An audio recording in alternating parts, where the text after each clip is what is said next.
Le digo, oye, ¿por qué tienes miedo de ese cuadro si tienes un cuadro ahí de Baphomet? Dijo, es que yo soy satanista. Dije, caray, a ver, vamos a platicar de esto.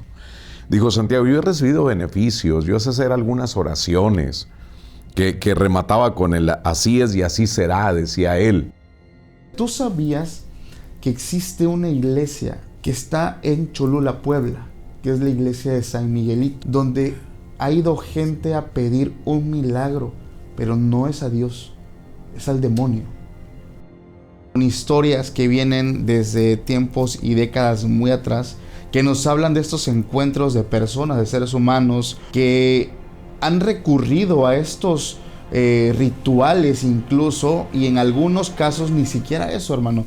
Recurren a un estado, digamos, de vulnerabilidad. Están en un estado de vulnerabilidad donde pareciera que nada les está saliendo bien. Personas que tienen necesidades, que tienen enfermedades, que tienen mil cosas, carencias, y pareciera que esta entidad maligna, la que muchos asocian con el diablo, Satanás, Lucifer o simplemente demonios, pareciera que aprovechan esa oportunidad que los seres humanos están viviendo para poder entrar, como decía mi abuelita, ¿no? Para meter la cola y tentarnos para poder, pues, tener uno de estos pactos.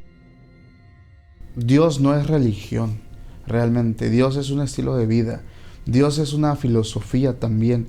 Es un camino muy bonito, incluso seguir la misma filosofía de Jesús. Y es cuando te das cuenta y descubres la verdadera cara de Dios. La Biblia no nos dice completamente la verdad. Obviamente hay un fenómeno, el fenómeno del teléfono descompuesto. Si ocurre fácil, ahora imagínate un libro que te trae escritos de más de 2000 años incluso, ¿no? Hablando desde los años de Noé, del Antiguo Testamento, que nos asegura que al paso de los años y de todas las décadas y de todos los siglos, no fue utilizada para infundir miedo.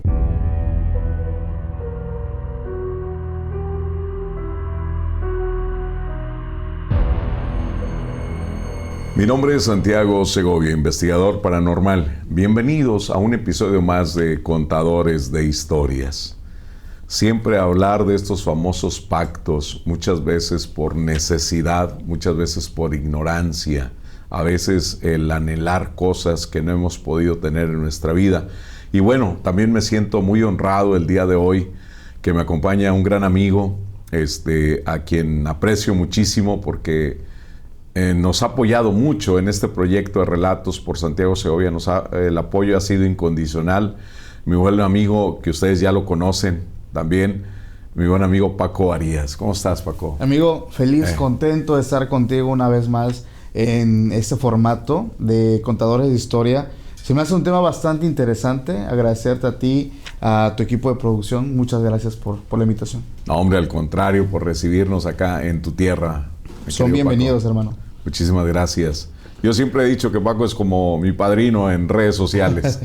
Muchas gracias por ese honor. El que nos metió en este mundo y que gracias a él pues nos han conocido muchas personas, mucha gente por parte de tu auditorio también le ha gustado nuestros trabajos. Gracias a ti que lo has difundido lo que hacemos. Pues la verdad, digo, yo siempre lo he dicho también, para mí, de las grandes voces del terror, Santiago Segovia, la verdad, la forma en cómo narras, eres un maestro para muchos, para mí también. No, hombre, al contrario. Gracias, Paco. Bueno, hablar de un tema bastante delicado, Paco, pactos claro, con el demonio, que yo he sabido muchas veces que por la necesidad, a veces por la ignorancia, a veces que anhelamos tener ciertas cosas, la desesperación también, sabemos que este ser nomás está viendo a ver de dónde cojeamos para atacarnos por ese lado, ¿no? Claro que sí. De hecho, los pactos dentro de la creencia cristiana, católica, incluso también evangélica, o en todo el tema que gira alrededor del cristianismo, ha sido muy fascinante porque nos topamos con historias que vienen desde tiempos y décadas muy atrás, que nos hablan de estos encuentros de personas, de seres humanos, hombres y mujeres, que han recurrido a estos rituales incluso, y en algunos casos ni siquiera eso, hermano.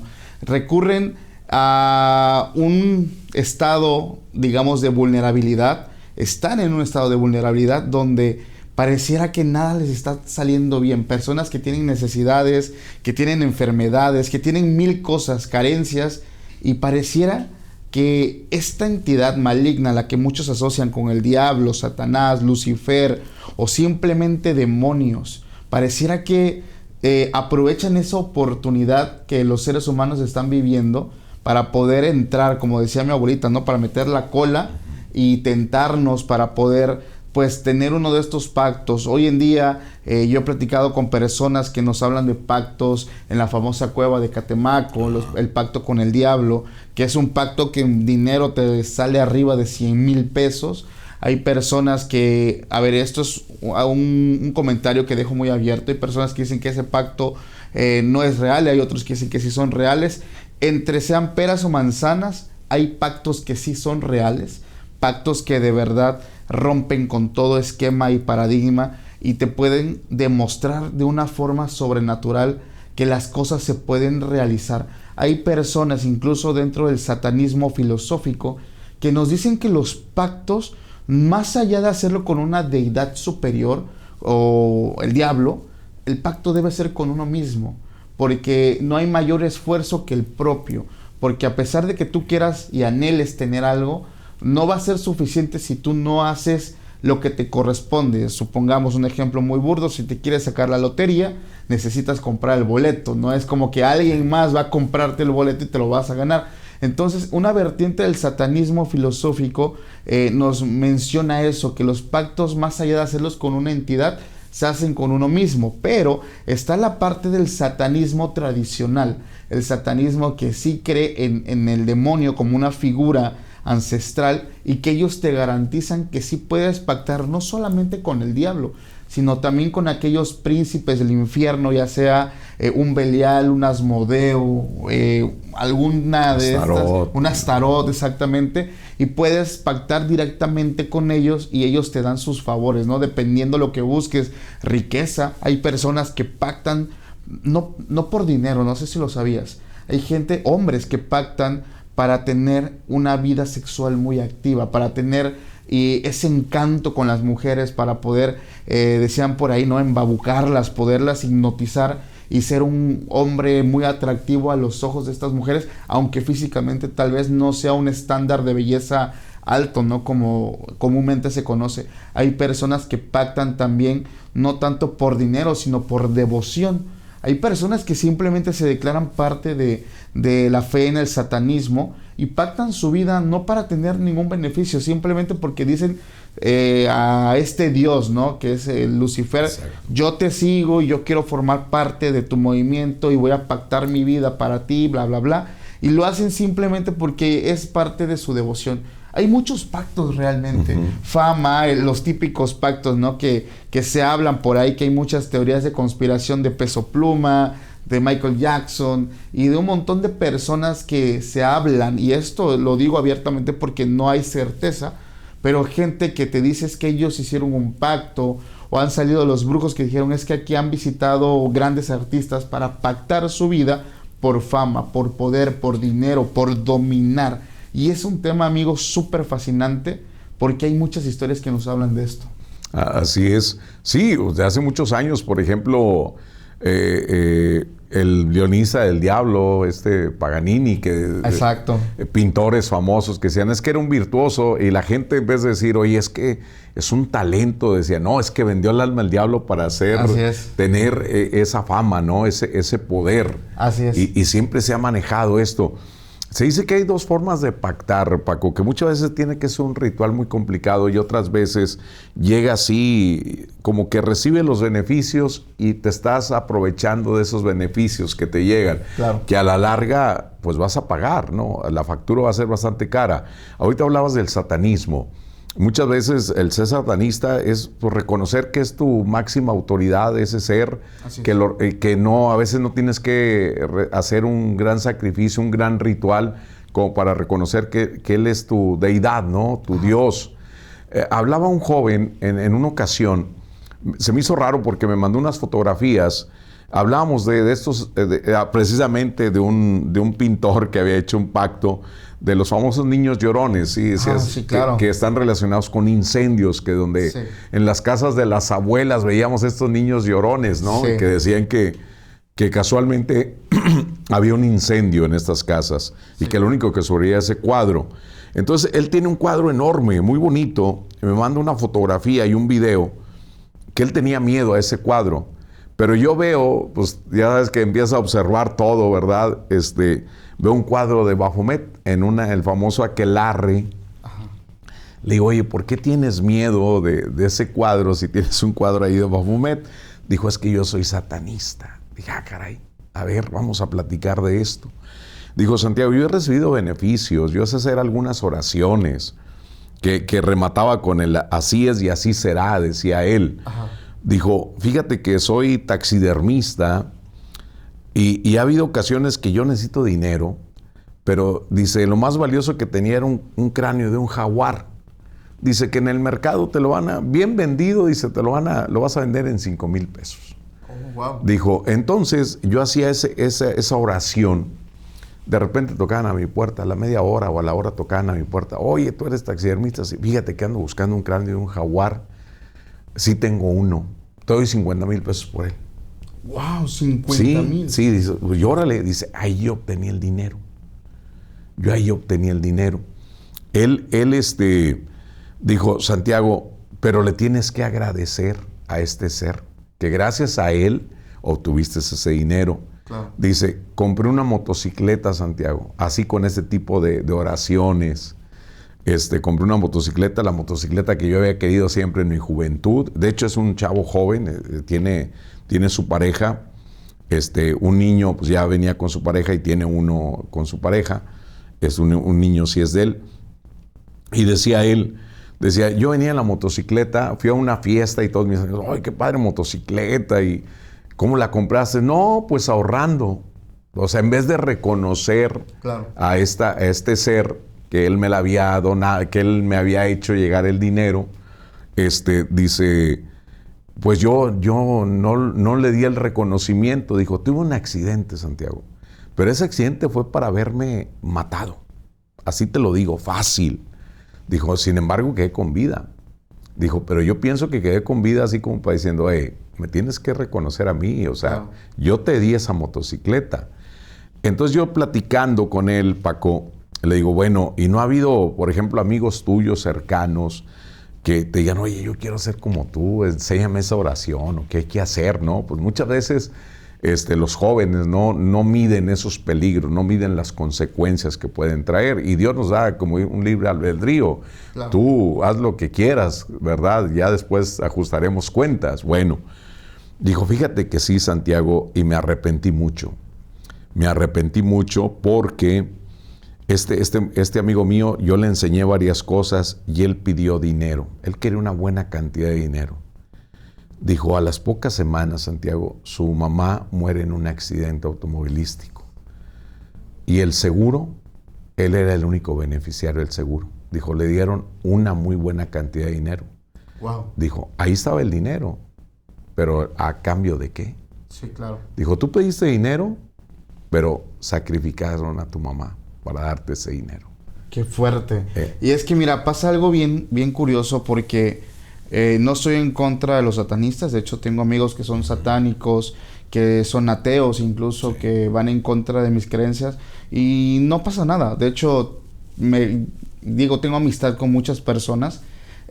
Sin embargo, hay muchas historias que nos hablan de que los pactos, no son de gratis. Sí. O sea, yo he hablado con algunos brujos satánicos y también creyentes de la Santa Muerte que te hablan muy directamente y la mayoría, si no es decir todos, te dicen que cuando haces un pacto con el diablo tu vida no vuelve a ser la misma. Y entre estas diferencias es, no vas a vivir todos los años que tenías por vivir. Si tú ibas a vivir 80 años, vas a vivir menos, probablemente 40, probablemente 50, dependiendo. Otra cosa que recuerdo mucho que me decían estas personas que se dedican a hacer pactos es, el momento de tu muerte no va a ser como tan en paz como muchos se imaginan, ¿no? Que pueden morir en su cama, rodeados de su familia. Dormidos. Tener una muerte santa, ¿no? Lo que se le conoce. Es una muerte bastante tétrica. Trágica. Porque algo que me decían, sí, o es trágica o el demonio va a buscar ir acabando contigo poco a poco. O sea, la forma en cómo esto se cobra, y no lo digo yo, realmente me lo han dicho brujos de Catemaco, me lo han dicho brujos de otras partes del mundo, y te dicen es que pasa algo muy similar con el muerto en otras religiones y con el demonio. Porque dicen ellos lo que buscan es irte acabando poco a poco. En algún momento de tu vida, cuando se termine el tiempo de que te vaya bien, de que tus caminos se abran, es cuando empiezas a pagar poco a poco, quedándote sin dinero, te empieza a ir mal, probablemente pierdas a tu familia, probablemente te enfermes. Y no es la muerte como tal, o sea, la muerte es como ya lo último, o sea, ya lo hasta el final, ya para que te vayas. Pero el precio o el costo, mejor dicho, de hacer este pacto empieza mucho antes. Y todas estas tragedias que te van ocurriendo es parte de ese pago que tú tienes que dar. Y lo vuelvo a repetir, no lo digo yo. He hablado con muchas personas, espiritistas, brujos, chamanes, paleros, y ellos se sinceran y te dicen la verdad, esto es lo que ocurre. Y es lo que la gente debe de saber. Su vida no vuelve a ser la misma. Y muchas personas han hecho estos pactos. Yo te quiero platicar una historia muy interesante que me manda un joven, recuerdo mucho su nombre, Darío. Es una historia que conté en el podcast Extranormal y me llama la atención porque se cumple esto. Darío me dice que desde que él era niño visitaba la casa de su abuela. Su abuela era una mujer que vivía sola porque su abuelo había fallecido muchísimo tiempo antes de que él naciera. Pero Darío, desde que era un niño, él recuerda que tenía 4, 5, hasta los 6 años, Darío se daba cuenta que en el rancho veía que se formaban de la nada algunas flamas de fuego. O sea, él dice, yo estaba mirando o estaba jugando en el patio y de pronto se encendió una flama. Pero no era una flama normal, era una flama verde. Y a veces era otra flama de color azul. Era una flama roja, la clásica. Sí. Y dice, yo se lo conté a mis papás, dice, y nunca me creyeron. Pasó el tiempo, llegó a su edad ya adultez, y dice que él cuando preguntaba acerca del abuelo, dice que su familia le cambiaba la versión de su muerte. Su abuela le decía que se había caído de un caballo y se golpeó la cabeza. Pero su tío fulano de tal le había dicho que no, que le dio un paro cardíaco. Y la tía ya le había dicho que se había ahogado. Entonces, como que muchos ocultaban hablar, o evitaban hablar del abuelo y ocultaban qué pasó con él. Entonces dice, pues yo no sé por qué, como que no lo quieren, o no sé qué pasó. Y dice, una tarde que estaba él en la casa de la abuela ahí ayudándole a limpiar, se encontró un álbum de fotos donde se encuentra una fotografía del abuelo. Dice, qué curioso, el abuelo, aquí aplicó el típico de que el niño abuelió. Dice, okay. El abuelo era idéntico a mí. O sea, de verdad pareciera que es una impresión del abuelo. Físicamente era igualito, físicamente. Y dice que se le quedó mirando porque había una pequeña diferencia. La mirada de este señor era bastante diferente. Era como muy oscura, como que había mucha oscuridad en él. Dice que la abuela le arrebata la foto, le dice, sigue tú en lo tuyo. Sí. Y mientras estaba con ella, le dijo, oye abuela, te voy a decir algo. Algo que me pasó por mucho tiempo, pero que nadie me creyó. Fíjate que yo cuando era niño veía estas flamas que se hacían allá en el potrero, en el patio, y le empezaba a contar. Y dice que cuando le empieza a decir todo esto a la abuela se quedaba callada. No le decía nada y solamente le decía, no te vayas a meter allá, es peligroso. El único que le decía. Claro. Y dice que esa noche que le contó eso a su abuela, él salió, dice, yo salí a orinar allá afuera, porque así se acostumbra en el rancho. Salgo, dice, y me quedo mirando hacia el potrero cuando después de años me vuelve a suceder. Veo hacia la nada y las flamas. Y dice, otra vez después de años. Y dice, estuve a punto de ir, pero no te voy a mentir, dice, me dio miedo. Porque se veía que estaba lejos, a mitad del potrero, Y estaba todo oscuro, no hay luz. Dice, me metí a la casa y esa noche tuvo un sueño. En su sueño, dice que él estaba descalzo, parado en el potrero. Y esta vez veía una flama, pero era mucho más grande. En su sueño era una flama gigante. Y dice que escucha una voz detrás de él que le dice, es para ti. Te ha estado buscando desde que eras niño, porque tú eres el heredero. Es para ti. Y dice que él, al voltear, el que le estaba hablando era su abuelo. Y dice que en ese momento entre él y el abuelo están escarbando. Esto en el sueño. Ajá. Escarban y encuentran como vasijas de barro. Y cuando la destapan, era oro. Muchísimo oro. Y le dijo, este es un regalo que yo te dejé a ti. Por eso tú eres el único de la familia que lo puede ver, porque tú eres igual a mí. Y él se despierta así todo emocionado y le contó todo eso a la abuela. Pero dice que la abuela ponía un rostro así bastante serio, como... Asustada, como de molestia. Y le dice, ni se te ocurra ir para allá. O sea, como que lo amenazó. Dice que él estuvo unos días más en casa de su abuela y que cada vez que veía al exterior veía esta flama. Y un día en la mañana, dice, ya estoy harto. Agarró una pala, dice que la abuela vio que andaba ahí en la bodega buscando una pala, un pico. Y le dice, ¿dónde vas, chamaco? No, pues voy a hacer algo acá. Y dice, yo me acordé exactamente dónde había visto la flama. Camina y empecé a picar, dice. Escarba. Cuando en eso, una mano me detiene, dice. Era mi abuela. Y estaba llorando. Me dice, no lo hagas, hijo. No caigas en el error que cayó tu abuelo. Dice, pero si es un regalo que me dio mi abuelo, ya me lo dijo. Y le empezó a decir, dice, no es una herencia, es una maldición. Y le cuenta un secreto. Y él entendió por qué los tíos y la familia como que no querían al abuelo. El secreto es el siguiente. Esto ocurre hace muchos años, cuando ellos estaban jóvenes, los abuelos, tenían muchos hijos. Ya ves cómo era antes, que las familias tenían un montón de hijos, hasta 11 hijos. Que decían, los que Dios quiera dar. Los que Dios quiera dar. Dice que estaban atravesando una temporada de sequía extrema. Y pues esta familia se sustentaba de sus cosechas, de sus siembras. Pero que era una sequía extrema, que no había llovido en no sé en cuántas semanas. No había frutos, no había nada. Y pues esta familia tenía un montón de hijos. Dice que el abuelo en su juventud, pues desesperado, o sea, dicen que caminaba y lo único que lo veían era cómo se quitaba el sombrero, cómo se rascaba la cabeza y daba vueltas, dice, como perro, así alrededor del potrero, caminaba y daba vueltas. Y a veces dice que se repartían una tortilla entre varios. Y dice que el abuelo estaba ya deshecho, ya habían vendido lo poco que tenían para alimentarse. Y dice que en una ocasión el abuelo regresó, porque salía a caminar solo. Regresó y le dice a la abuela, vieja, ya no nos va a cambiar la vida. Ahora sí, dice, viene algo bueno para nosotros. Y le contó, pues, ¿qué pasó? ¿Qué hiciste? ¿No? ¿Qué vendiste? Sí.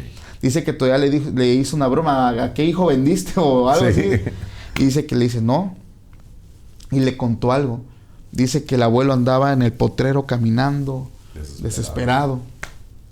Y que de pronto, como que empezó a correr un aire bien frío, muy denso. Y algo le llama la atención. Y hasta a unos 150 metros más o menos, veo una persona parada con un sombrero.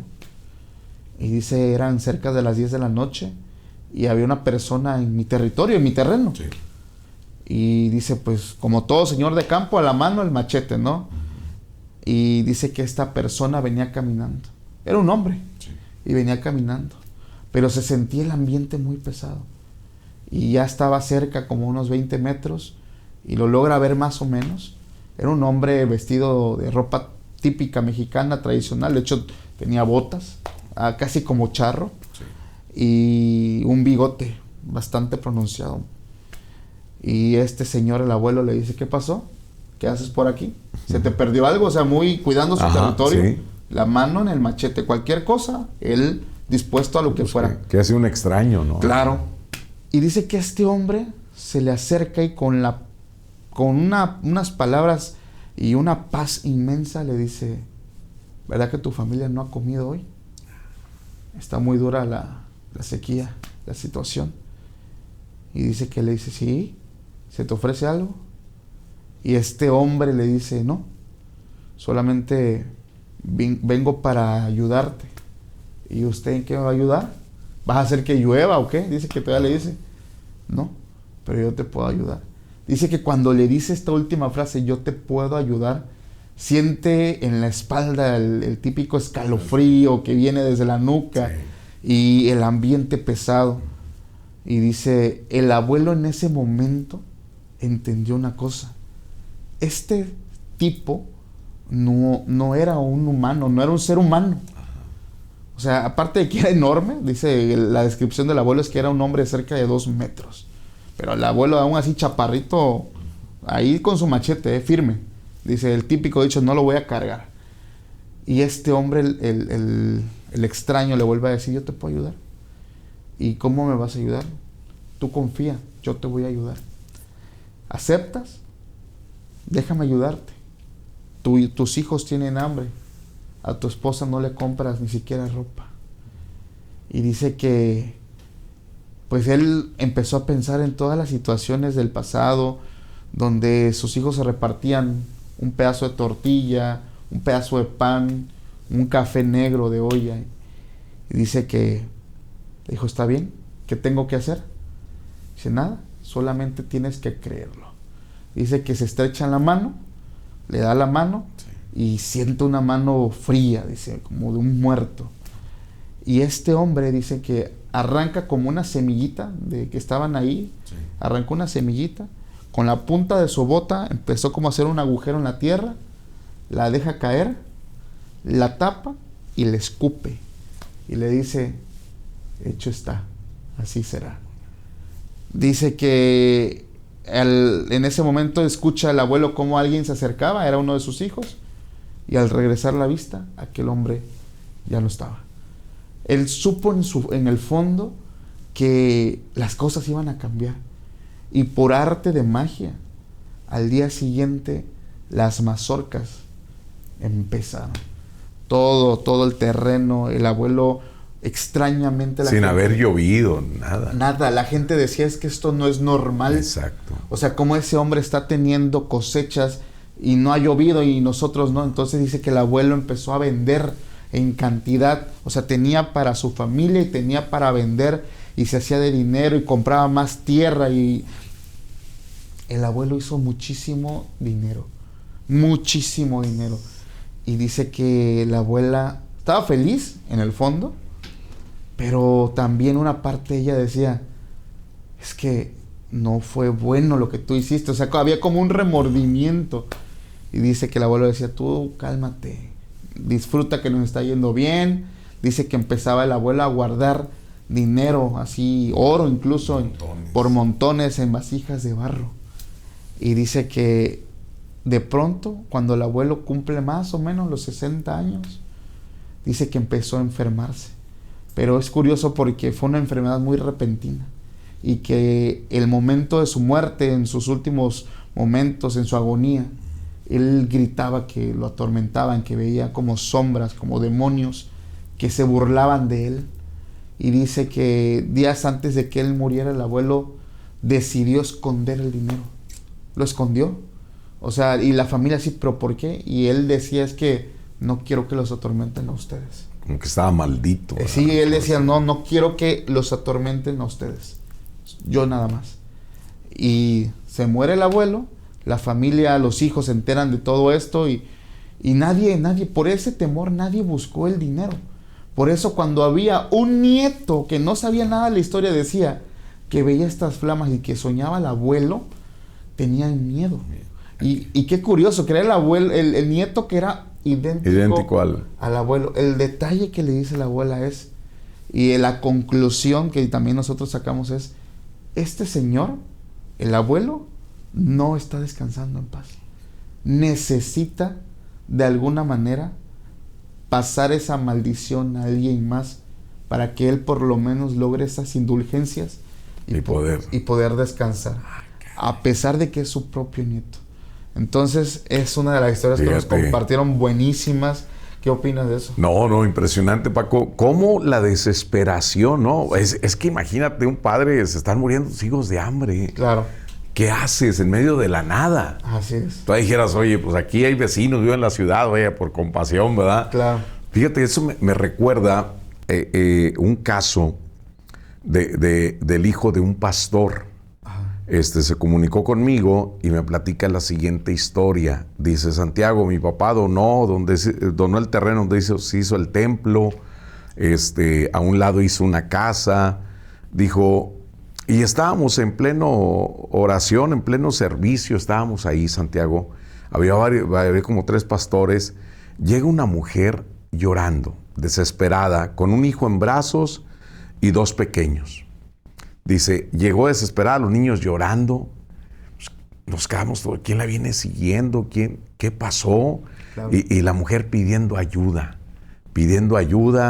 Dijo, pues ya, Santiago, interrumpimos el servicio que teníamos, ya la tranquilizamos a esta mujer. ¿Qué está pasando? Dijo, necesito que me ayuden porque no quiero que él me encuentre.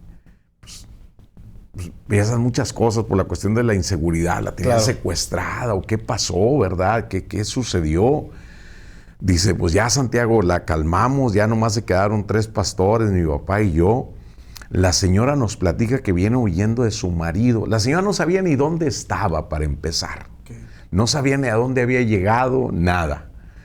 Dice, yo huí desde la madrugada, o sea, no supo ni para dónde, le dio rayo un trailero. No supe ni para dónde veníamos, ya después se enteró que estaba en Saltillo y fue a dar a ese lugar, a ese culto. Ella vio gente y ahí se metió. Dice, vengo huyendo de mi marido. Digo, pues, ¿qué pasó? Dijo, es que les platica la historia y lo mismo. Dice, vivimos en un rancho en la carretera Zacatecas, pero en medio de la nada, en la sierra. Dice, no tenemos ni qué comer. Mi esposo desesperado, yo lo veía, como dices tú, se agarraba la cabeza, él le echaba muchas ganas, pero no había de dónde agarrar dinero, de dónde agarrar una tortilla con sal, no había nada. Dice, y un día, dice, bueno, esto fue ayer en la tarde, llega y dice, mujer, ya se van a acabar nuestros problemas. Dijo, ¿cómo? Dijo, sí. Dijo, ya hablé con una persona y nos va a ayudar. Nada más que le prometí que le vamos a entregar a nuestro hijo. Uy, no. No, imagínate, dijo, no, ¿cómo? La señora se imaginó 1000 cosas. Dijo, se lo vas a vender a alguien, claro, a una familia que no puede tener hijos. Pasaron muchas cosas por mi mente. Dijo, no, dijo, es que es un ser que no es de este mundo. Dijo, ya se lo prometí. Y a cambio del alma del bebé, ya cuando dijo alma y ella supo de qué se trataba, claro, dijo, y esto tiene que ser mañana. No, dijo, tiene que ser mañana. La señora esperó a que se durmiera el señor y vámonos. ¿Qué fue? Y llegan a este lugar. Llegan a la iglesia, dijo, me comenta este joven, el hijo del dueño del terreno, bueno, que donó. Dijo, Santiago, pues ya alojamos a la señora en la casa. Inscribimos a los niños en la escuela, pues dije, no la van a encontrar. Pasó como un mes, pues estábamos al pendiente de la señora, de los hijos y todo esto, del bebé. Y bueno, dice, estábamos en oración, Santiago, en eso llega la hija corriendo, llorando, y dice, ayuden a mi mamá. Ayuden a mi mamá. Dijo, pues ya la encontró el Señor. Claro. Vámonos, dijo, pues ahí estaba al otro lado. Salimos, escuchamos un resto de ruidos, dijimos, el Señor la anda golpeando. Fue lo que pensamos, abrimos la puerta, dijo, Santiago, no lo vas a creer. Escena de película de terror. Los platos volaban, las cacerolas volaban de un lado para otro. No había nadie. La señora aterrorizada con su bebé en un rincón y el niño más chiquito así lo tenía. Okay. Pero dice, todo volaba. Se pusieron los pastores a oración, se calmó. Dijo, a los 2 días la señora desapareció. No supimos si siguió su camino a otro lugar Ya no supimos nada de esta persona. Qué fuerte. Pero todo fue por la desesperación, la necesidad. Y muchas veces dicen que el diablo, dicen, a los malos ya los tiene ganados. Así es. Faltan los buenos. Dicen que una de las misiones principales del demonio es destruir hogares, destruir familias. Me decía un sacerdote, dice, el demonio está ahí sentado en el templo, en la iglesia, a ver quién titubea, y dice, ya me lo llevo. Y a veces no hay necesidad de hacer un gran ritual. ¿Sí? A veces aprovecharse de estas necesidades. Fíjate que es curioso porque pareciera, ¿no?, que estas energías, porque es lo que son energías que vibran en una frecuencia muy diferente a la nuestra, que vibran en una vibración bastante baja, pareciera que saben quiénes necesitan de ese favor y quiénes pueden caer. Hay muchas historias, ahorita te voy a contar una, porque hay pactos, como te decía en un principio, que son diferentes. Esta mujer pactó por tener un hijo. Entonces hay muchas cosas, pero antes quiero contarte una historia. ¿Tú sabías que existe una iglesia en México? Y sí, discúlpeme, pero es real, y si no, investíguenlo. Que está en Cholula, Puebla, que es la iglesia de San Miguelito, donde ha ido gente a pedir un milagro, pero no es a Dios, es al demonio. Es interesante este contexto porque hay una historia detrás de... Hace muchos años, afuera de esta iglesia, apareció un diablito como tallado. Y muchos pensaban que había sido una secta, que lo habían enviado o que lo fueron a botar. Sea X o Y, el sacerdote de en aquel entonces decidió por alguna razón, no sé por qué, está en la historia, meter ese diablito como en una... un nicho. Como en un nicho, que tenía una puerta de vidrio. Sí. Porque decían que querían contener la maldad en un lugar santo, para que no pasara nada.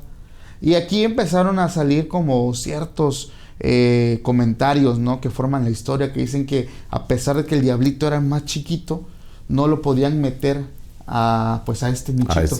No podían. Dice que había como cuando intentas juntar dos imanes en polos opuestos. Okay. O sea, hay como una energía que no te dejaba meter. Repelía. Exactamente. Entonces, que con mucha oración lo lograron.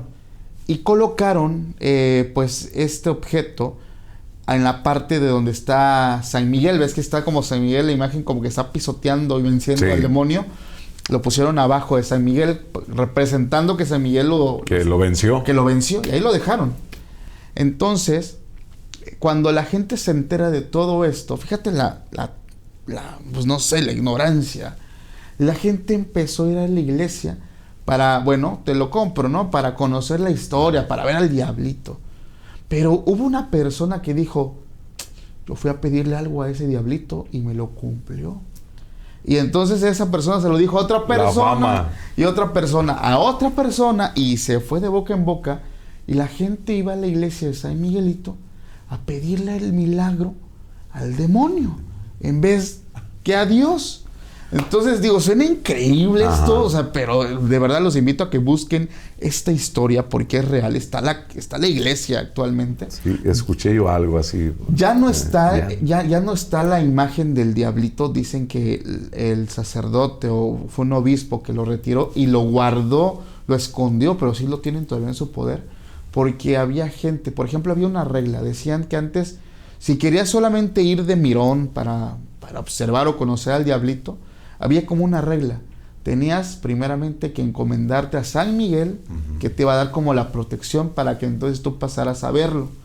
Para así, pues poder... Como un escudo. Como un escudo, tener la protección, que incluso cuando habían metido al diablito en esta como vitrina o contenedor, que había como arañazos, ¿no? Como que el demonio se molestó mucho. Ya que te doy todo este contexto, porque hay una historia que me comparte una mujer ya mayor, que me dice, Paco, fíjate, te lo voy a decir como recuerdo que yo leí ese correo electrónico. Paco, yo no sé si hice un pacto, pero soy responsable de la muerte de mi padre. Dije, a ver, y empiezo a leer lo que me comparte esta mujer. Y antes de todo me contó el contexto de la iglesia de San Miguelito y me empezó a contar. Que por cierto hay otra en Atlixco que tiene una historia muy similar. Digo, para que la gente de Atlixco no diga, también aquí hay dos historias muy similares. Esta mujer dice que desde que ella era niña, su papá ejercía violencia doméstica. Que era un señor, el típico... macho mexicano mal nombrado, que llegaba ebrio a la casa, sin dinero, ya se había gastado todo el dinero en alcohol, llegaba y quería comida, a pesar de que el dinero él se lo gastaba. Y pues no había comida y pasaba y ahí le daba a la esposa, y si se atravesaba alguno de los hijos...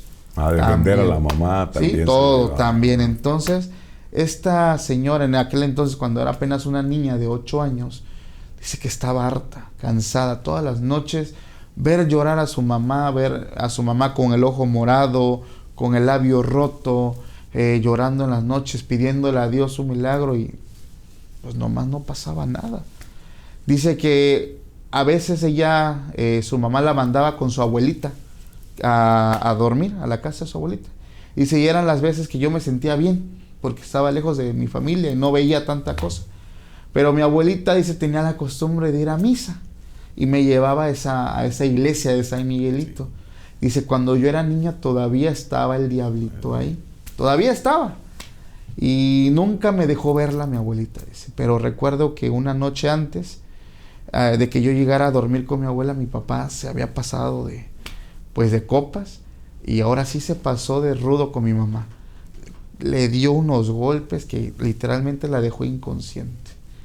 Dice que su mamá a las horas despertó llorando, y ella pues tenía 8 años y ve esto y se llenó de coraje, se llenó así de odio, y fue a la misa con su abuela.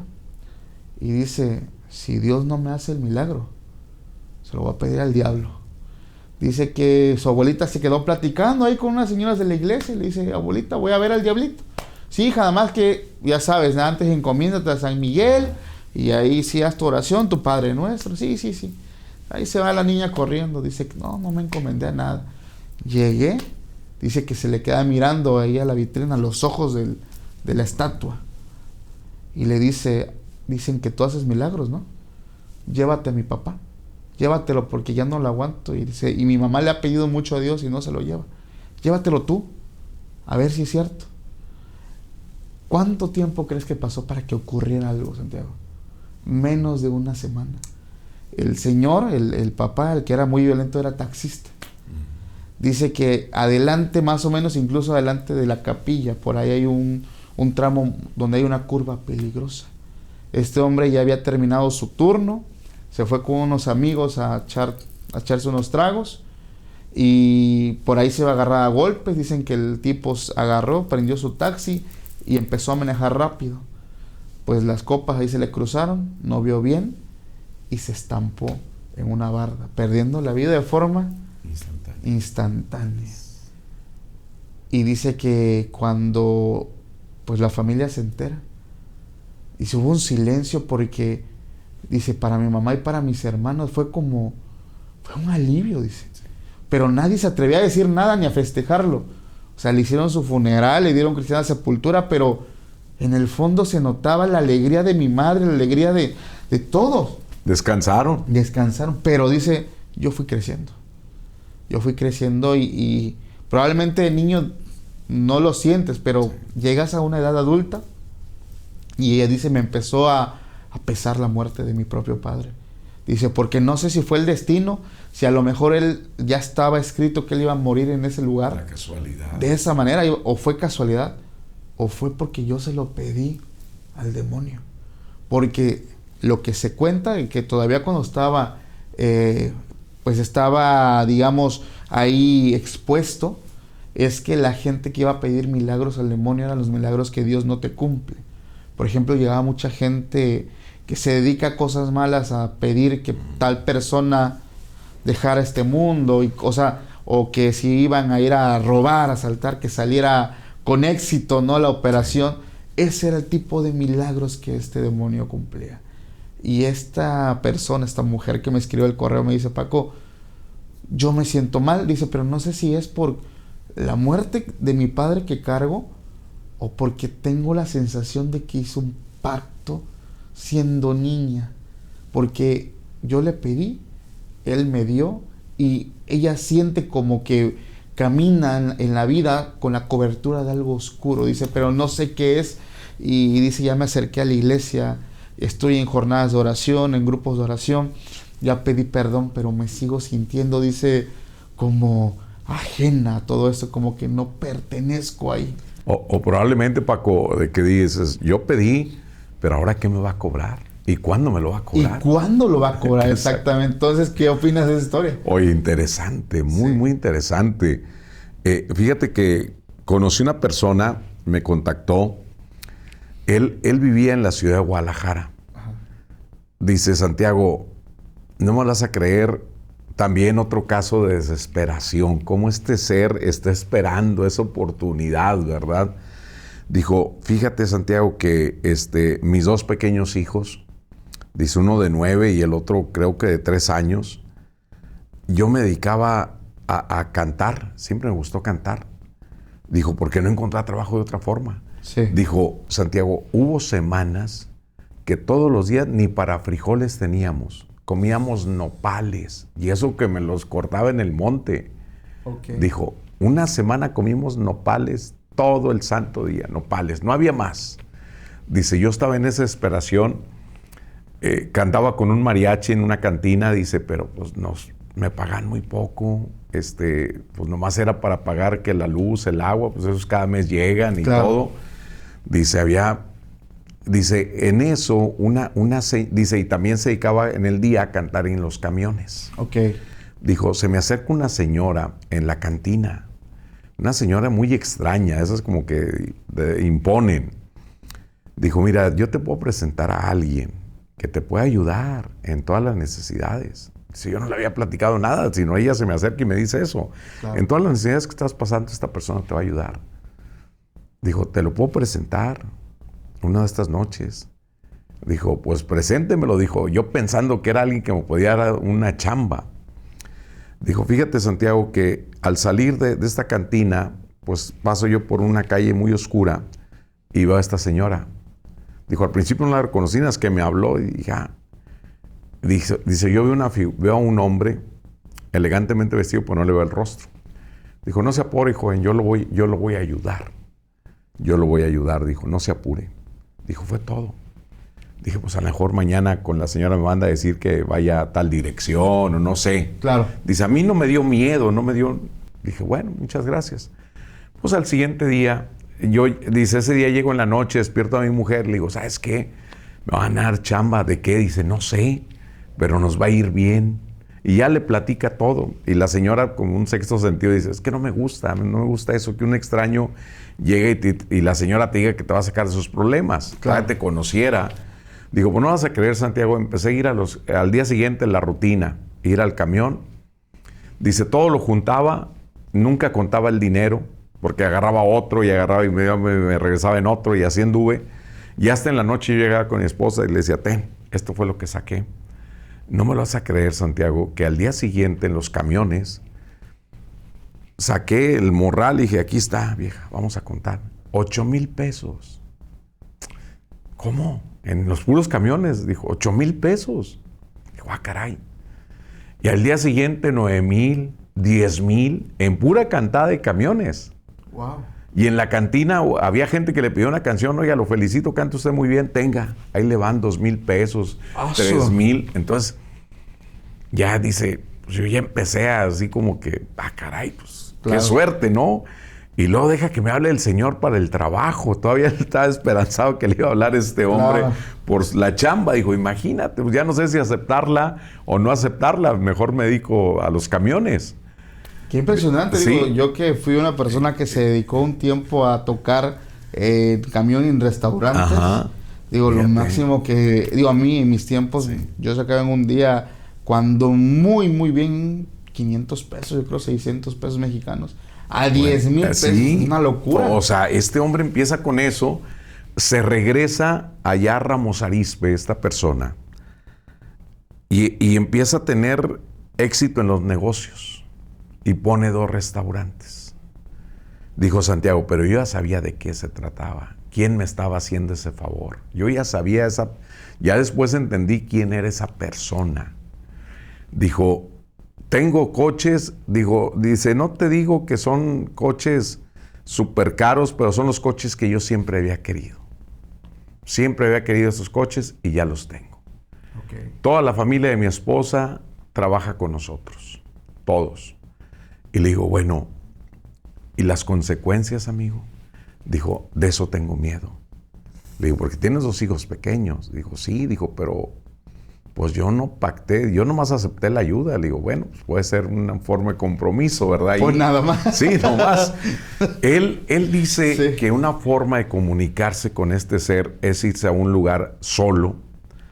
Él me comentaba la ex hacienda Santa María del Rosario, ahí en Ramos Arizpe. Es un lugar donde viven pocas familias, donde el cura Hidalgo da su última misa antes de ser capturado, en Acatita de Baján, ese lugar. Un día te voy a llevar ahí. Perfecto. Para que lo conozcas. ¿Vamos a explorar? Sí, claro. Y dijo, y ahí voy, Santiago. Ahí me quedo arriba del coche o de la camioneta, dice, ahí me quedo. Y de repente veo en la farola de un poste, veo una silueta de un hombre fumando. Y lo único que es, desde la camioneta, dice, no me bajo porque me da miedo. Le digo, bueno, pues aquí estoy, te estoy agradeciendo todo lo que me has dado. Te lo agradezco de corazón, sinceramente. Dice, pero ese día que él me habló, él buscaba ya como una ayuda más profunda, porque él dice, Santiago, tengo 1 mes que no voy. No voy y estoy empezando a notar que todos mis empleados están enojados conmigo. Me insultan. Dice, mis hijos, porque yo pensaba que ya tenía adolescentes. O sea, es que ahorita los adolescentes se enojan con el papá y hasta los papás le tienen así como que miedo, ¿no? Porque el hijo ya va al gimnasio y dice, oye, no va a dar un golpe, ¿verdad? Le digo, ¿cuántos años tienen tus hijos? Dice, pues son pequeños. Uno tiene 12 y el otro tiene como 6. Dijo, y me insultan de una forma, Santiago. Pero dice, yo creo porque no he ido a agradecerle a este ser todo lo que me ha dado. ¡Qué fuerte! ¿Tú sabías, Santiago, que uno de los lugares donde se presenta el demonio a tentarte para pactar con él es en la cárcel? Fíjate, me acordé ahorita que estabas tú platicando. Mucha gente cuando ingresa a un penal, hay de 2 caminos. O te vuelves religioso, y es un clásico, ¿no? Porque en su soledad, pues buscan el camino espiritual y se vuelven cristianos o se vuelven más devotos a su fe, o se terminan de volver criminales. Entonces hay 2 caminos. Y te voy a decir algo muy curioso. Entre la gente que ve el podcast, me llama la atención porque en los casi 4 años que llevamos haciendo podcast, tenemos miles de historias, pero hay 2 historias muy especiales, enviadas por sacerdotes jóvenes que ven podcast. Y yo conté una historia que me impactó muchísimo, porque esa nos las compartió un sacerdote que pues digamos, estaba muy joven, acababa de salir de la escuela de la fe y empezó pues en una parroquia. No me especifica en qué penal fue, pero dice que entre las funciones que hacía era ir a dar una misa a un penal aquí en México.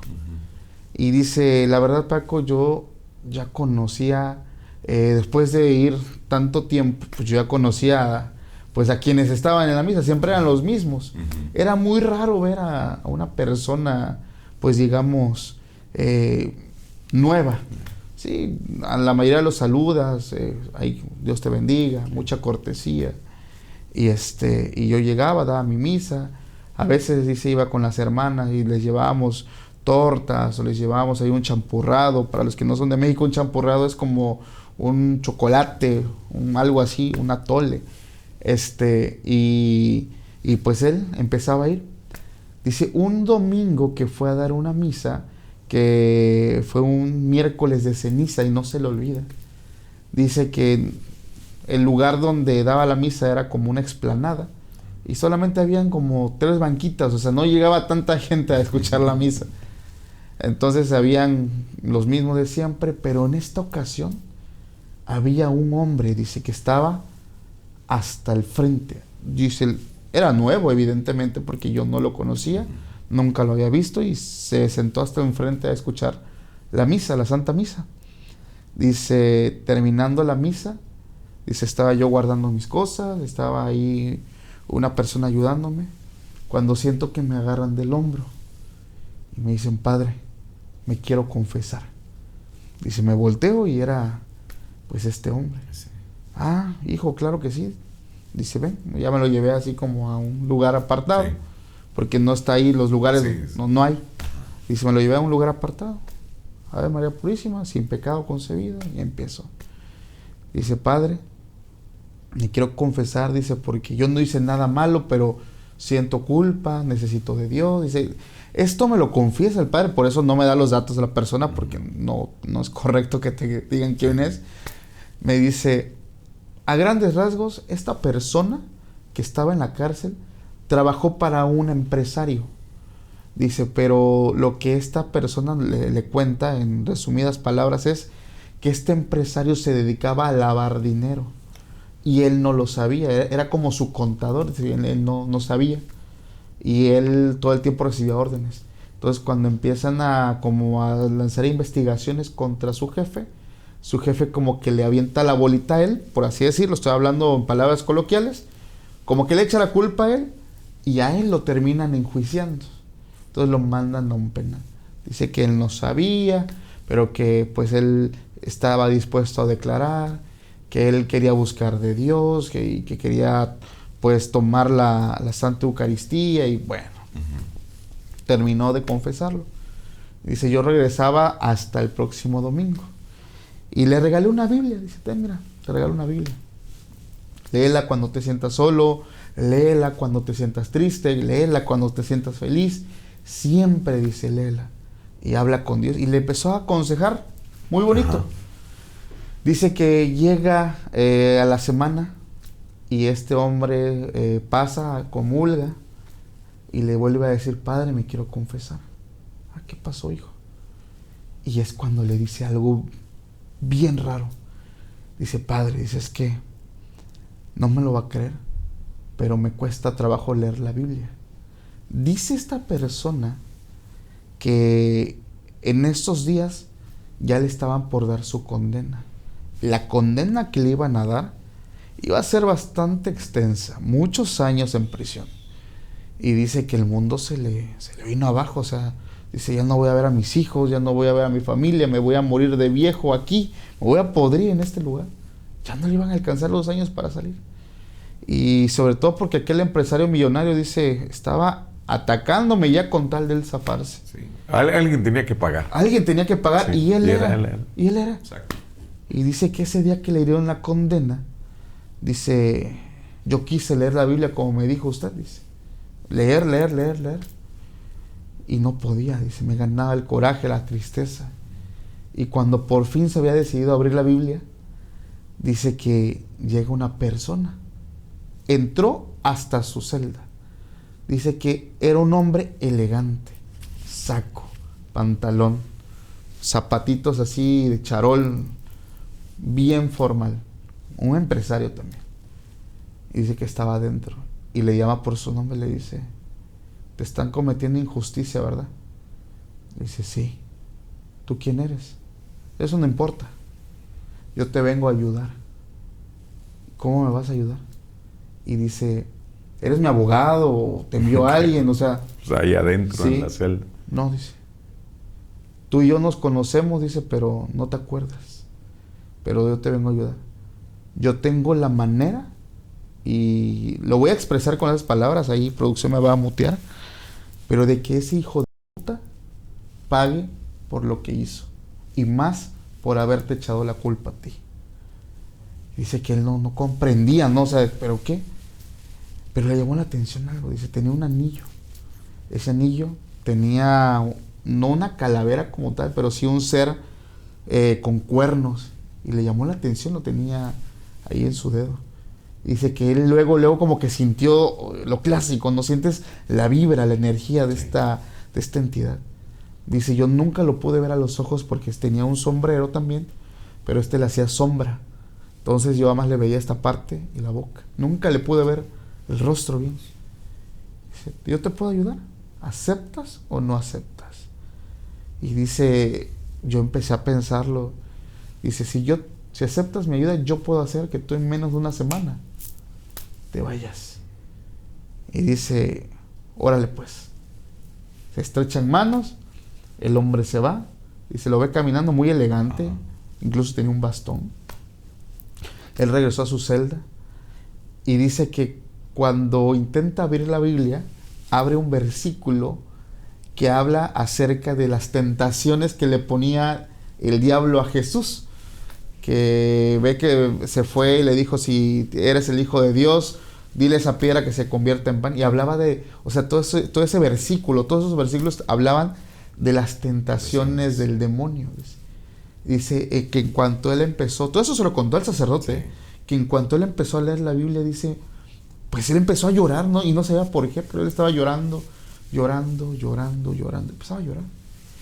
Y dice que al día siguiente llega su abogado, ahora sí era su abogado, y le dice, buenas noticias, fíjate que tal persona, el jefe, no ocultó todo, encontramos algo que no sé qué, porque por lo menos ahorita no te pueden dar tu condena, o sea, como que van a extender, vamos a llamarlo así, no recuerdo la palabra técnica, pero palabras coloquiales, como que iban a abrir otra vez su caso para ver, porque parecía que había más gente implicada. Y pues es buena señal, ¿no? Tú puedes salir esto.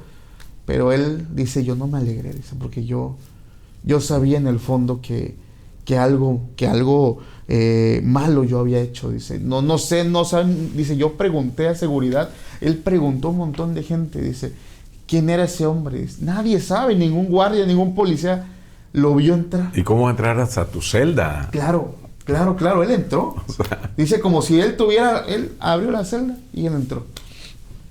Dice, padre, no sé qué hacer. Y el sacerdote me dice, yo sabía que ese hombre no era más que un demonio. Exactamente. Le dije, hijo, voy a estar orando por ti. Le regaló, dice que le regala un rosario, le regala un escapulario, póntelo, pide perdón, pídele a la Virgen. Y le empezó a decir un montón de cosas. No te sientas solo, yo voy a estar contigo. Haga de cuenta que pasan los días hasta la otra semana que llega a dar el padre la misa y otra vez está este hombre ahí, pero dice que ya lo veía mal, lo veía ojeroso, lo veía cansado, lo veía muy mal. Y otra vez, padre, necesito confesarme. ¿Qué pasó, hijo? Y este hombre le decía, es que no duermo. Dice, cuando duermo veo que hay sombras en mi celda y estas sombras abusan de mí, me lastiman, o sea, como que me están torturando y no puedo dormir, no duermo. Y me dicen y me hablan aquí al oído que yo me acabe conmigo. Y dice el sacerdote que se sintió preocupado y pidió por ahí apoyo a las autoridades para que lo enviaran a este hombre a pláticas con psicólogos, porque tenía pensamientos de autolesión y esto y lo otro. Sí. Entonces, él le seguía diciendo, yo voy a orar por ti, yo estoy buscando la forma de apoyarte, de que recibas pláticas, de que no estés solo. O sea, como que el sacerdote empezó a ayudarlo bastante, pero desafortunadamente un domingo que él llegó a dar misa, ese hombre no estaba. Y cuando preguntó ahí con algunos presos, ¿qué pasó con tal persona? Dice, ay, padre, tiene como 4 días que lo encontraron en su celda.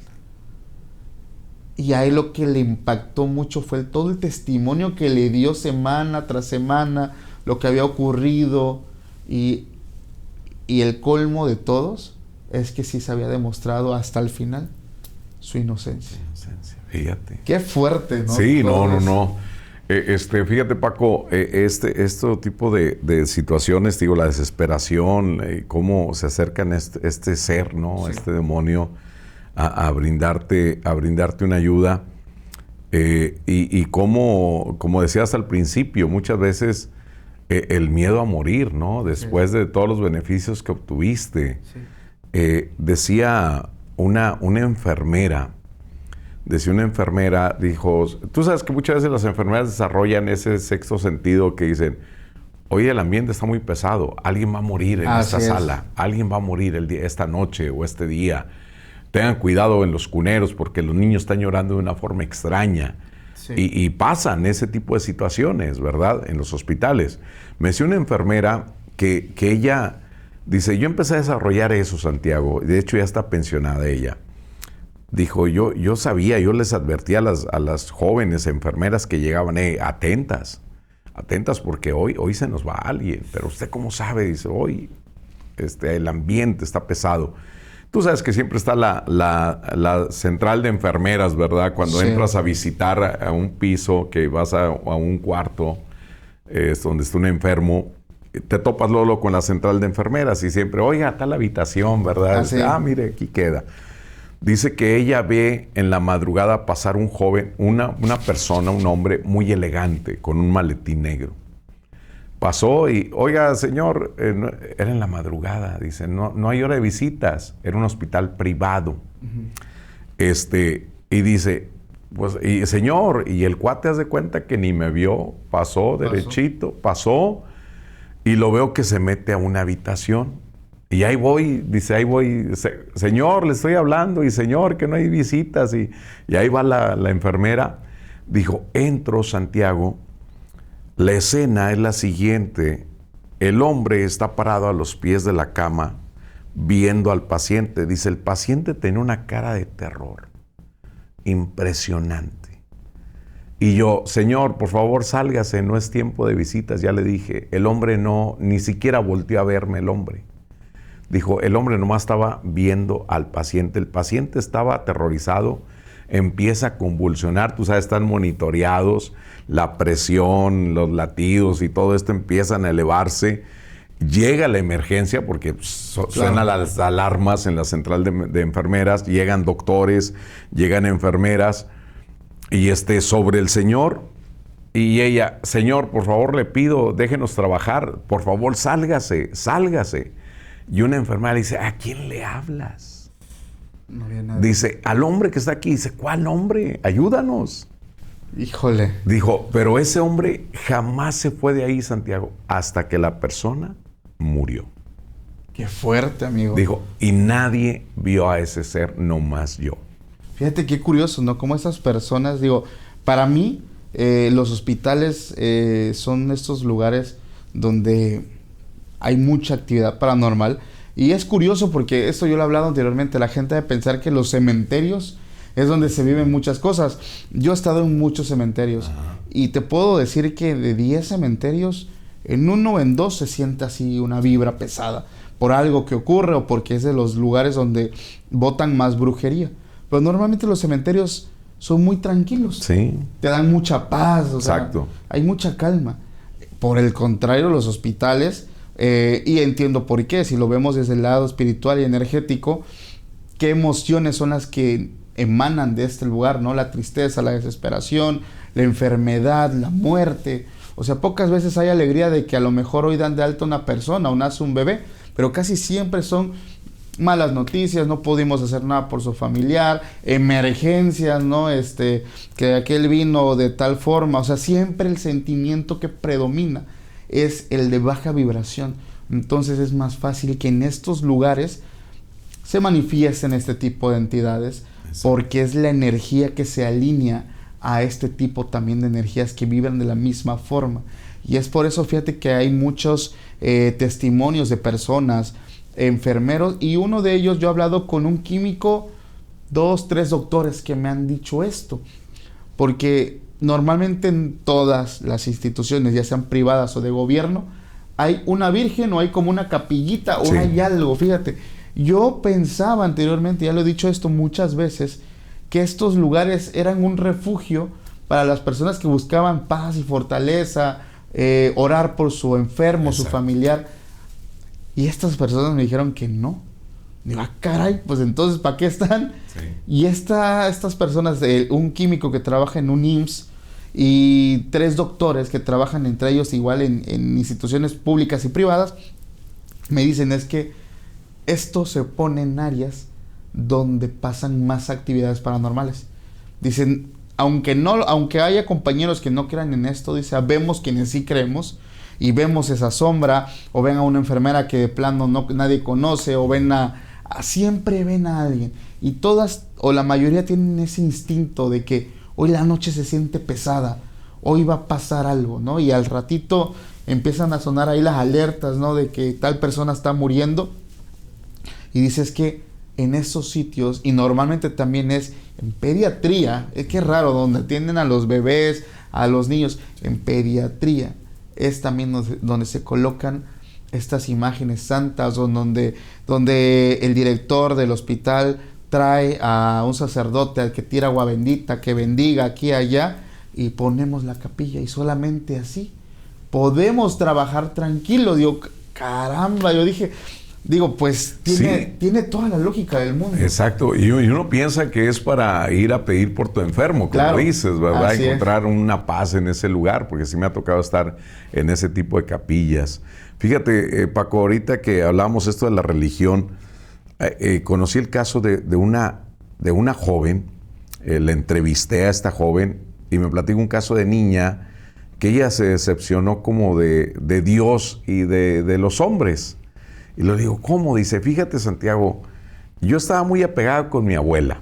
Mi abuela súper católica. Mi abuela era la que organizaba las peregrinaciones, los rosarios, los 46 rosarios a la Virgen, los novenarios. Mi abuela era, ahí en la colonia, era la que, toda la cuestión de religión.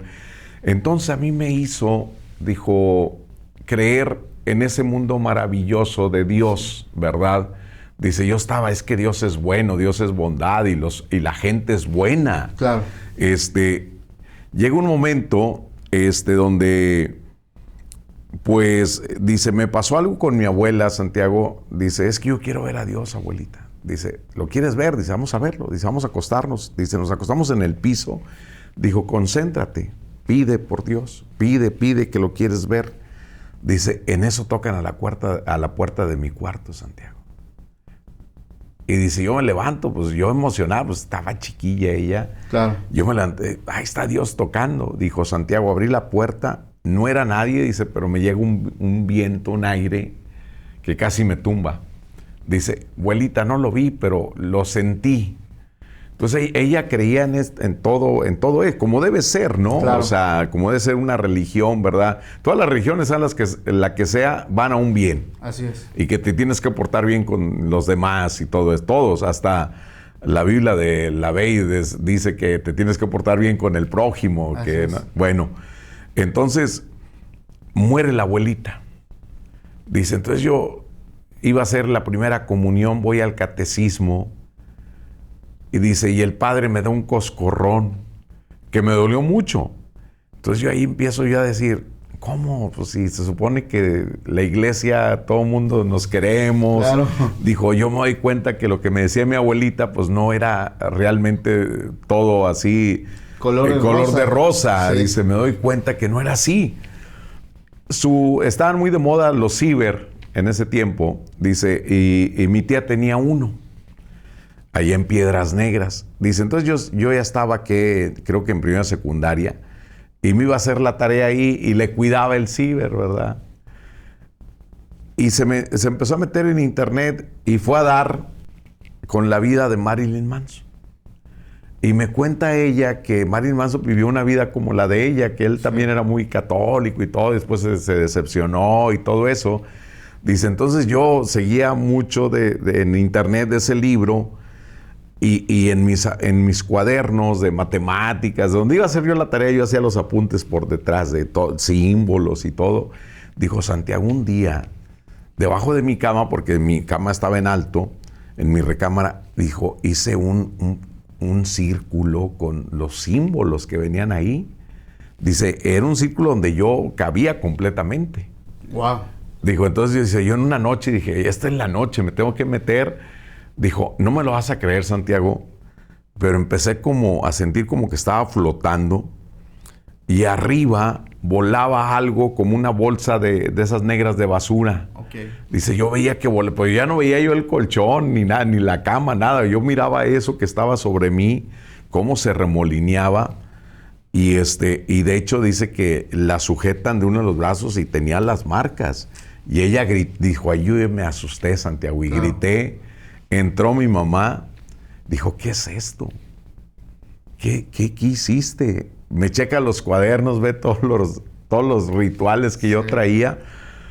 Pero dice, yo pienso que ahí, Santiago, ella también hablaba como que había hecho un contrato o algo con por el meterse ahí, claro, y recitar ciertas cosas, que después dice, fíjate que me invitaron con unos cuates que creo que eran santeros, algo. Dice, pero me estaban realmente estudiando a mí, porque dice, me sentaron, me dijeron, cierra los ojos, no los abras, escuche lo que escuches, no los abras. Y dice, ahora sí que el maestro que estaba ahí, el que más sabía, decía, no, dice, es que ella es muy fuerte, nosotros no podemos con ella, dice, wow, se referían a mí. Dice, es que lo que tiene en su interior es algo más fuerte que todos nosotros. Y ella dice, así he crecido con ese tipo de dudas, Santiago. Pero ella siguió ese camino porque se decepcionó, claro, de la magia que le había, en base a la religión, su abuelita. Fíjate que mucha gente atraviesa esa etapa, ¿no?, de decepcionarse. Si hay una persona que está en ese momento, yo les puedo decir una cosa. Dios no es religión, realmente. Dios es un estilo de vida. Dios es una filosofía también. Es un camino muy bonito, incluso seguir la misma filosofía de Jesús. Y es cuando te das cuenta y descubres la verdadera cara de Dios. Porque yo siempre lo he dicho y me he vuelto muy polémico por esas, estos pensamientos, ¿no?, que tengo. Porque yo siempre he pensado que la Biblia no nos dice completamente la verdad. Obviamente hay un fenómeno, el fenómeno del teléfono descompuesto. Si ocurre fácil, ahora imagínate un libro que te trae escritos de más de 2000 años incluso, ¿no?, hablando desde los años de Noé, del Antiguo Testamento, que nos asegura que al paso de los años y de todas las décadas y de todos los siglos, no fue utilizada para infundir miedo. Sin embargo, hay ciertas cosas que encuentro dentro de la Biblia que se repiten en libros, por ejemplo, en el Kybalión y en otros libros, donde pareciera que hay una fórmula, pero muchas veces encontramos también relleno. Pero entre estas cosas, por ejemplo, en la Biblia, parte de las cosas que me hacen mucho sentido es la multiforme de Dios. ¿Qué quiere decir esto? A veces el ser humano se esmera mucho en hacer a un Dios totalmente todopoderoso, hacerlo de este tamaño y todavía encerrarlo en un templo y decir, ahí está Dios. Cuando la Biblia, ¿no?, en una parte, y lo pueden buscar, te habla de la multiforme de Dios. Dios se puede mostrar de múltiples formas. Y esto siempre lo hablo en los podcasts donde me invitan, porque hay gente que llora o siente paz viendo al mar. Y ahí tienes encuentro espiritual con Dios, o abrazando a su hijo, mirando a los ojos a su hijo, o sintiendo la tierra en sus pies. O sea, hay muchas formas de experimentar a Dios, y no precisamente como la religión nos ha mandado a creer o a verlo o intentar entenderlo, porque si intentamos entenderlo, evidentemente vamos a fracasar. Entonces yo por eso he dicho, las religiones o las instituciones llevadas por el hombre eventualmente van a fracasar, porque el ser humano es corruptible. ¿Y qué tenemos hoy? Desgraciadamente, y aunque duela, iglesias corruptas, iglesias que son movidas muchas veces por el dinero, por el interés.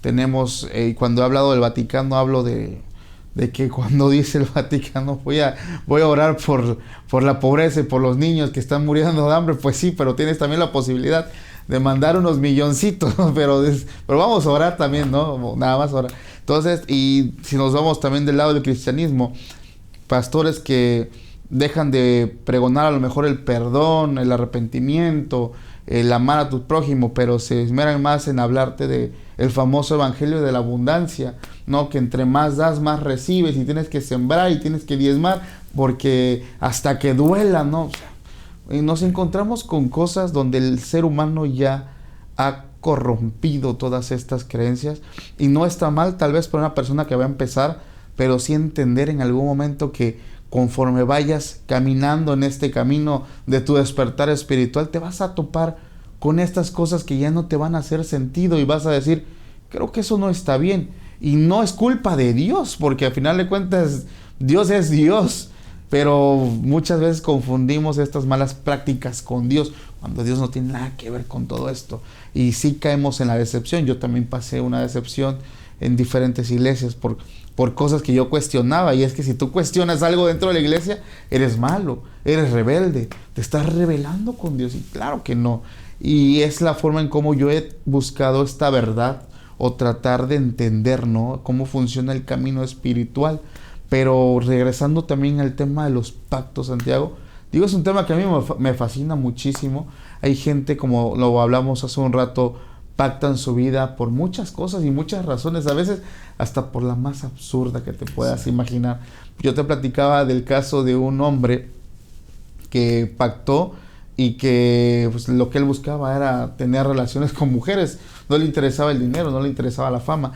Y tú hablabas también de esta historia que nos cuentas, de cómo una persona se va metiendo en el mundo paranormal y termina haciendo algo.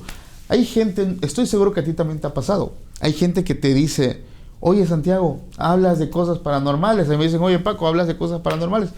Pero a mí no me ha pasado nada. O sea, nunca he vivido nada y yo sí quiero vivir algo paranormal. Yo lo que les digo a esas personas es, qué afortunado eres. De verdad, qué afortunado que no seas parte de las personas que viven estas experiencias, porque son traumáticas. Pero la gente muchas veces, por el amor y por la pasión que siente al fenómeno paranormal, intentan destapar algo que no deben destapar. Hay personas, y hay muchos casos, incluso casos que se han vuelto virales en internet, de hombres y mujeres que buscan esto. Y hay un dicho muy sabio que decía mi abuelita, el que busca, encuentra. Y cuando encuentran, están llorando, están pidiendo ayuda en redes sociales. Ahora sí van y buscan a un sacerdote o buscan a Dios. Pero pues ahí está, o sea, que estás viviendo lo que querías vivir, disfrútalo. Pero como se dan cuenta que entre la realidad y la ficción que nos muestran las películas y algunas historias, hay mucho de diferencia. Y es que el verdadero terror es cuando este mal que ya tienes en tu vida no solamente te ataca a ti, ataca a tu familia, ataca a tus hijos, ataca a tu mamá, o sea, a las personas vulnerables, porque es como un virus. Donde tú estés, te empiezas a infectar a todos y a todos les empieza a ir mal. Entonces es algo con lo cual yo siempre le digo a la gente, no jueguen con eso, no le busquen, porque hay consecuencias muy fuertes y muy graves, que si no estás preparado para esto, mejor ni te metas. Exacto. Y disfruta de las historias. Exacto. Paco, muchísimas gracias por haber estado aquí conmigo en Contadores de Historias. Te agradezco, siempre te agradezco también tu amistad, Paco. Oh, gracias, tus es un honor. atenciones siempre. A ti y a todo tu equipo de producción, muchísimas gracias, Paco, en serio. Santiago, gracias por la invitación. Es un honor para mí poder conversar contigo. Un saludo a toda tu audiencia. Espero hayan disfrutado este episodio tanto como yo. Y pues estamos a la orden, amigo. En las redes sociales, Paco. En todas las plataformas estamos como Podcast Extranormal, redes sociales, Facebook, Instagram, TikTok, Spotify, donde también subimos. Y si les gustaría también escuchar historias crudas, prohibidas, los invito a que pasen a nuestra página web www.podcastextranormal.com.mx, donde subimos contenido prohibido, que es sin censura. Perfecto, Paco. Muchísimas gracias. Gracias, amigo. Un placer. Muchas gracias. Gracias. Mi nombre es Santiago Segovia, investigador paranormal. Los espero en el siguiente capítulo de Contadores de Historias.